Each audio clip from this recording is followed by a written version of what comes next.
Welcome to another Walter Football video. I'm Charlie Campbell, Senior Draft Analyst. Before we get rolling, I suggest you click into the settings here, speed it up to 1.25 or 1.5. All right, let's get into a few topics this week. First of all, had a few blogs go up in the hot press going over some preseason grades. You can check out the link below. Hit on the top graded offensive linemen heading into this season, surprisingly out of Northern Iowa, Trevor Penning. Maybe not that big of a surprise considering teams were there at Northern Iowa looking at Spencer Brown for this past draft. Had a really good skill set, slipped to the third round because of medical concerns, but Penning is going to keep the UNI tradition going here with an early round prospect.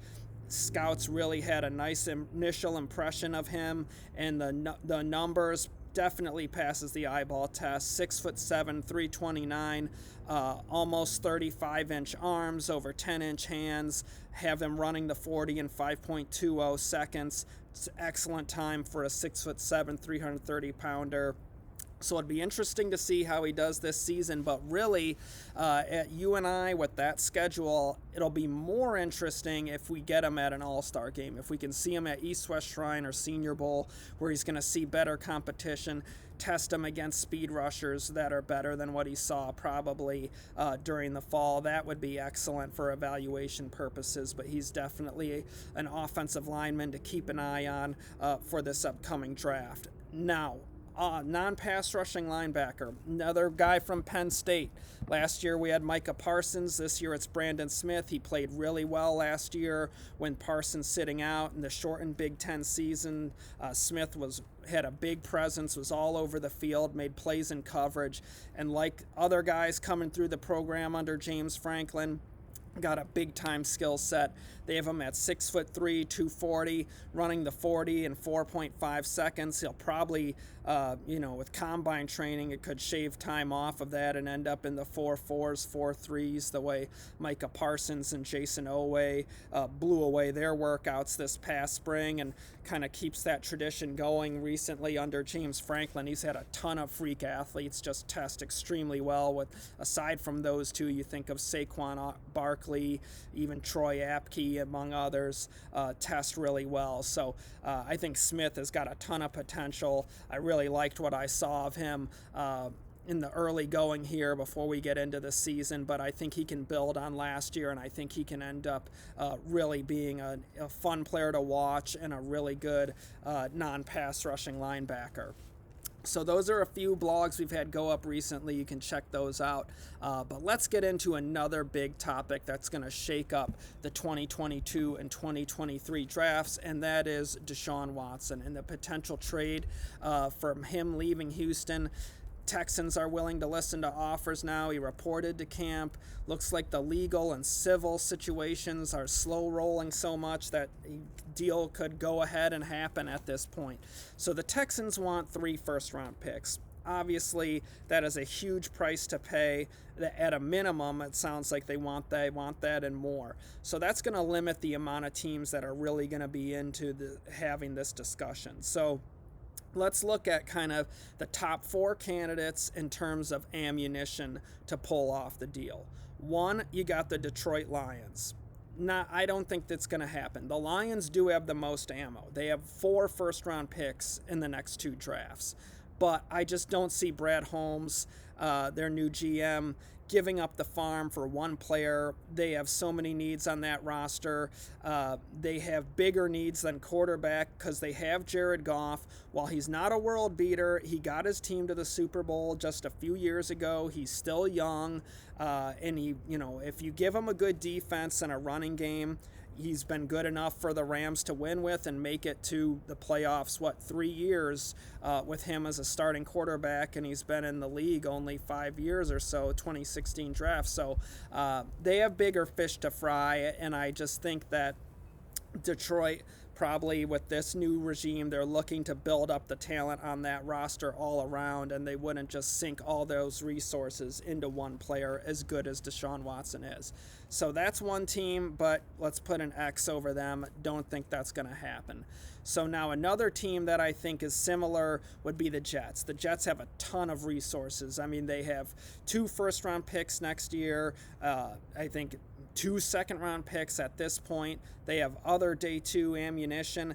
Then they, obviously have another first-round pick in 2023. So that's 3 first-round picks they could offer in the next 2 drafts. But with taking Zach Wilson and having such a young roster, I'm not sure that they would really pull this trade off. I think they'd be more inclined to stay with the young quarterback they just spent the 2nd overall pick on, use those picks to build up the roster, and really put a talented team together. I don't think it's impossible. I just think it's less likely. I think the Jets are probably more likely to stick with Wilson and try and build up the team with Joe Douglas making picks. I think that would be more of their inclination than giving up the farm for Watson, especially given the legal situation, the civil situation, and the New York environment. I could see the Jets just kind of standing pat, doing this rebuild with Wilson. Now, the top 2 contenders, in my opinion, are the Eagles and the Dolphins. Both of them have multiple first-round picks. The Eagles and Dolphins both have 3 first-round picks in the upcoming 2 drafts, so they got the ammo there. Both of them could offer a young quarterback in the deal as well. The Dolphins could throw Tua in there. The Eagles could throw Jalen Hurts in there. So that would be something that the Texans could consider if Nick Caserio likes either of those guys. I'm not sure he would do that. I think he'd probably want more picks, and he's just going to draft and pick his own rather than trade for Tua or Jalen Hurts as part of the deal. But those 2 teams, I think, obviously Howie Roseman has been really aggressive at the quarterback position. Supposedly they really wanted Zach Wilson, and I could definitely see them just feeling like Jalen Hurts is a nice player, but he might not be elite, and Deshaun Watson is definitely elite. Miami obviously took Tua, but he did not impress, did not play well as a rookie.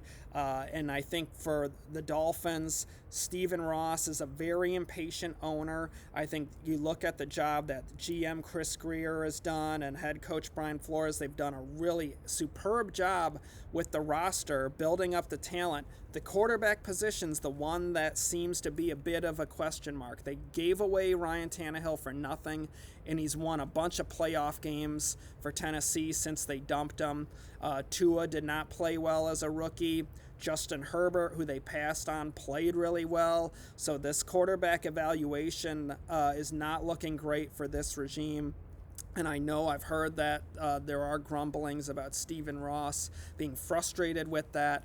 So I could see them potentially throwing a bunch of picks to Houston, maybe throwing Tua in the deal as well, or trading Tua to a different team, but going for Watson because they have a good roster, they have talent there, they just need that quarterback to kind of put them over the top. They're hoping it's Tua, but Deshaun Watson's a sure thing. So I could definitely see Miami being a top contender. Now let's go over a couple teams that don't have a lot of ammo, but could definitely be in the market. I think you look at Denver, a lot of rumors about Deshaun Watson getting traded there. Supposedly he wants to go to Denver. I could definitely see them being aggressive. It seems like they kind of passed on the quarterbacks of Justin Fields and Mac Jones because they're more inclined to go for one of these veterans, whether it's Aaron Rodgers or Deshaun.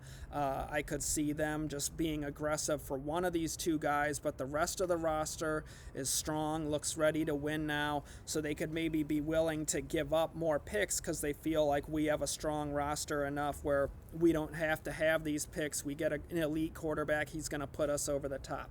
Same thing with Washington. I think that's another team that could do that because they have a roster that's ready to win now. I think if you look at the drafts that they had under the previous regime with Bruce Allen, Doug Williams, Kyle Smith running the drafts there, they loaded up that defensive line. They have young talent on the skill positions. I think then this past year, Ron Rivera, Marty Herney, Martin Mayhew did a nice job of continuing to build off of that and bring in more talent. So that's a team that's ready to win. Looks like it has a big window coming up here of an elite defense, but they just need better play on offense, more points, more execution out of the quarterback position. So I could see them also being a team that would think hard about going all in and giving up a lot of picks for one player that could help put them over the top. However, they just went through this investigation and, workplace problems with sexual, not a sexual assault, but sexual harassment of workers and whatnot. So given that situation, in the civil suit and then the legal investigation with Watson, I'm not sure Washington can make the move for him from that kind of PR standpoint and consider the fact that this is where they reside. This is Washington. They're in the bubble, the media bubble, and all of that. So I think that could definitely be something that might kind of sour them a little bit on giving up the farm for Watson, because now they're going to inherit that legal mess and that civil mess that could come in the months to come. And I'm not sure they're going to be willing to do that after what they've just gone through. So it's going to be fascinating to see. I personally, in my gut, I'm saying Miami and Philadelphia. I think those are the top two most likely landing spots for Watson. But this definitely, I think, is going to come in the next, whether it's before this season or before the 2022 season. I would be surprised if in September 2022 if Deshaun Watson's still on the Texans. So it's really fluid, but it's going to be fascinating. I can't wait to see where he lands. I think Miami would be a great landing spot for him with those receivers there. He's got his old buddy Will Fuller, but a big receiver in Devontae Parker, another home run hitter in Jalen Waddle. I think that would be a really interesting landing spot for him. But definitely this is going to be fascinating to watch. So anyways, hope you guys enjoyed the video. Please like it, please share it, please subscribe to the channel. Check our links below. Walt's season previews have been up. They are phenomenal, fantastic reads. Definitely check those out. He hit on the Bucks and Chiefs in the Super Bowl last year. He knows his stuff. I don't know any reporter that does what he does. In the summer, he re-watches the season, really studies up.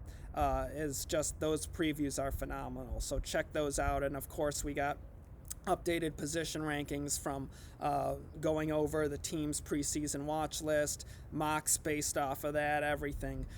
We're rolling it along 365, no break over the summer. So anyways, hope you guys are doing well. Thank you so much for watching. I appreciate you. Take care. Love you. Be safe.